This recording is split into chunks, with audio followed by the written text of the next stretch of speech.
Bonjour à toutes et tous, bienvenue dans les coulisses du Grand Lyon. Mon invité du jour, Benoît Roux, bonjour. Bonjour. Vous êtes bibliothécaire à Villeurbanne et surtout le nouveau secrétaire fédéral du Parti communiste français dans l'agglomération, enfin dans le département. Qu'est-ce que le PC a apporté dans l'agglomération? Le PC, ce qu'il a apporté, c'est ce qu'il a apporté partout en France et sur tous les territoires. C'est une conception de la politique d'entraide et de solidarité que nous voulons travailler pour que l'ensemble de la population puisse vivre correctement partout dans le département. Et pourquoi vous vous engagez dans ces nouvelles fonctions? C'est parce que déjà, on me l'a proposé. Au Parti communiste, on n'est pas un parti particulièrement ambitieux. Ce qu'on veut, c'est travailler collectivement. Et à partir du moment où on propose, on essaie de trouver les conditions pour le faire. Et moi, c'était un challenge qui m'intéressait dans un contexte politique national et local où il y a des challenges à relever. Un contexte politique national déjà qui est assez fort. Vous êtes suppléant de Gabriel Amar, le député insoumis de Villeurbanne. Vous étiez candidat législatif avec lui? Non. Ah, je dis une bêtise alors. Non, non, non. Non, non, Vous- en fait, j'avais été désigné en 2022 candidat pour le Parti communiste et suite à l'accord NUPES, je m'étais retiré en faveur de Gabriel Amar, qui était le candidat de la NUPES. Vous étiez retiré. Alors, excusez-moi pour Voilà, la pas de correction. souci. Est-ce que vous préparez en tout cas à vous présenter contre lui à les prochaines législatives? On voit qu'il y a quand même de plus en plus de friture sur la ligne entre les Insoumis et le PC. Alors, il y a des fritures, mais enfin bon, que ce soit avec le PG avant,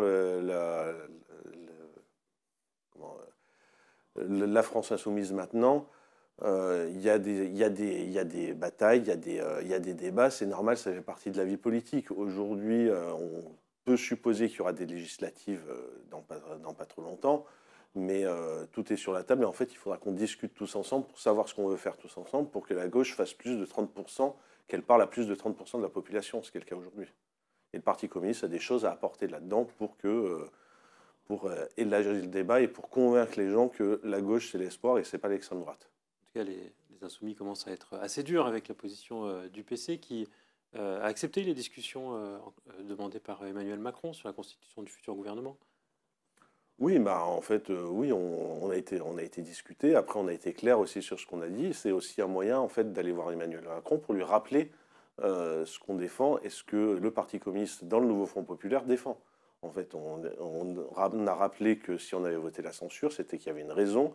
C'est que si on veut un gouvernement, ce sera un gouvernement de gauche avec des propositions de gauche qui ne proposera pas la même chose que ce qui a été fait et notamment sur le budget de la sécurité sociale. Mais on a compris que Fabien Roussel était prêt à reculer, notamment sur la question des retraites, qui est très sensible à gauche. Ça, y compris au sein du PC. On a vu des députés comme Nicolas Sansu monter au créneau pour regretter cette reculade. Après, ça, vous savez, on a une conférence ce week-end au Parti communiste. Il y a 521 communistes qui se retrouvent à Paris, justement, pour discuter de nos positions là-dessus. Et Fabien Roussel reprendra la position que les communistes lui donneront. On est un parti qui est démocratique et il fera en fonction de ce qu'on dit. Et là-dessus, moi, j'ai lu le communiqué que le Parti communiste a produit hier soir. On ne recule pas sur la question des retraites.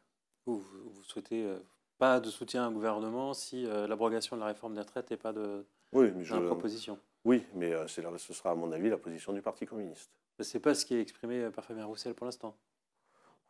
C'est en tout cas ce que moi, je vous le répète, j'ai lu le communiqué qui a été produit hier soir, le communiqué national, et il n'y a pas de reculade là-dessus.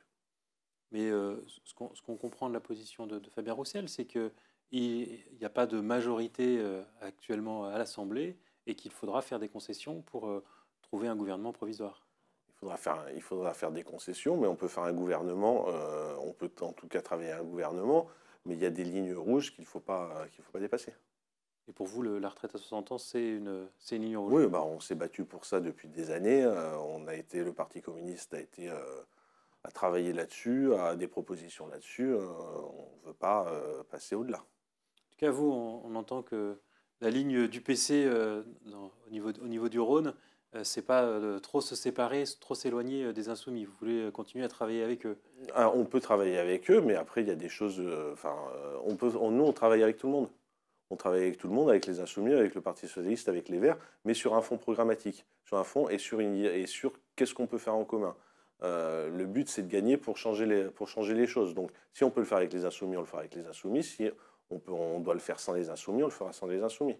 Vous n'avez pas peur de vous fâcher avec eux, notamment pour des situations comme la ville de Vénissieux. Il y a les municipales l'année prochaine.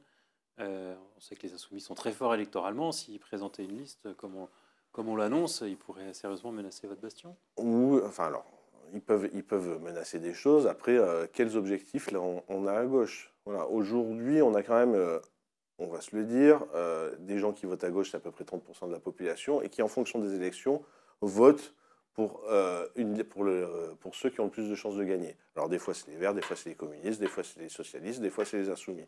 Mais dire qu'on va être hégémonique à gauche et qu'on a des places partout et que c'est normal, c'est un peu compliqué à porter parce que ce n'est pas vraiment la vérité. Voilà.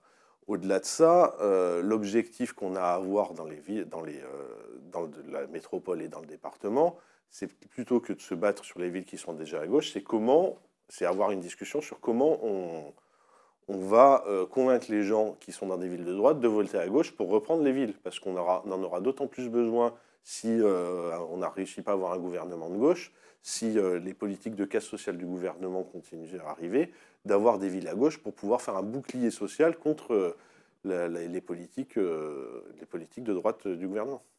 Dans l'agglomération, j'ai vu que vos priorités sur le fond, c'était notamment de mener une bataille sur la gratuité des transports en commun.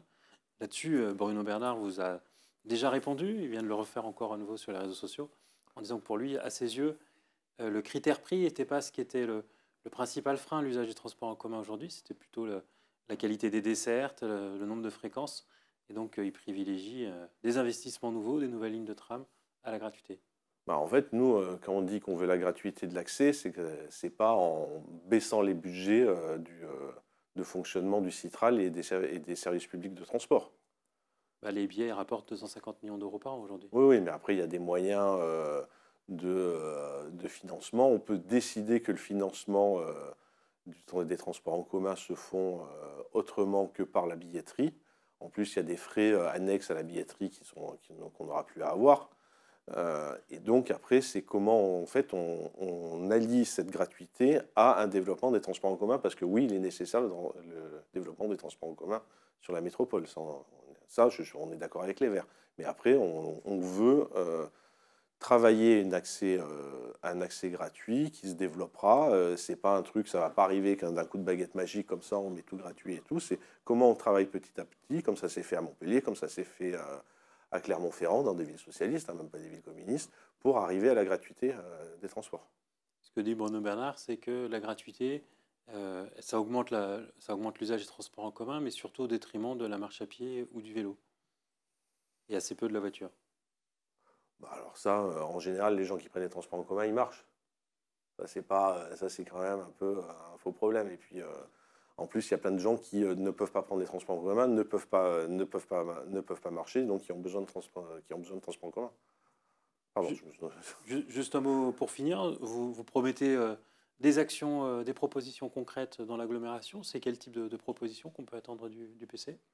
Justement, il y a cette question des transports en commun, mais on va lancer aussi des grandes campagnes sur le renforcement du service public. On pense, ça c'est le côté local d'une campagne nationale, mais on veut renforcer le service public. On considère que la fonction publique et le statut des fonctionnaires est quelque chose d'important pour gérer, pour le fonctionnement de notre société, que c'est un moyen de justice et d'équité entre les populations, et donc il faut recruter des fonctionnaires et les recruter au statut.